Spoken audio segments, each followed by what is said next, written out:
Hi అండి. మనం కష్టాల్లో ఉన్నామనుకోండి, మనల్ని వెతుక్కుంటూ, పరిగెత్తుకుంటూ, మన బ్లడ్ రిలేషన్ కాకుండా మన దగ్గరికి వచ్చేది ఎవరు చెప్పండి? ఇంకెవరండి? మన క్లోజ్ ఫ్రెండ్స్ అనమాట. మరి అలాంటి థిక్కెస్ట్ ఫ్రెండ్స్ అయితే మా హస్బెండ్‌కి చాలా మందే ఉన్నారండి. ఎవరికన్నా అయితే ఒకళ్ళిద్దరే ఉంటారనమాట. కానీ మా హస్బెండ్‌కి అయితే చాలా మందున్నారు. అది ఆయన చేసుకున్న అదృష్టం అండి.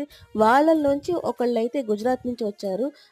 అతను వాళ్ళ వైఫ్ ఇద్దరు కూడా మా ఊరొచ్చారనమాట. సో, వాళ్ళని తీసుకొని మేము బయటికి ఎక్కడెక్కడికి వెళ్ళాము, ఎలా ఎంజాయ్ చేసాము, ఏం తిన్నాము అనేది ఫుల్ వీడియో లింక్ అయితే నేను కింద మెన్షన్ చేస్తున్నానండి. సో, ఆ వీడియో ఓపెన్ చేసి ఫుల్‌గా వాచ్ చేసేయండి. అండ్ ఇంకో విషయం అండి, మీ అందరికీ కూడా హ్యాపీ ఫ్రెండ్‌షిప్ డే అండి. అండ్ మీకు కూడా ఇలాంటి థిక్కెస్ట్ ఫ్రెండ్స్ ఉంటే నాకు కామెంట్ సెక్షన్‌లో కామెంట్ చేయండి. మీరు కూడా ఫ్రెండ్‌షిప్ డేని ఎలా చేసుకున్నారు? ఎలా ఎంజాయ్ చేశారనేది కూడా మీ ఒపీనియన్ నాతో షేర్ చేసుకోండి. Thanks for watching.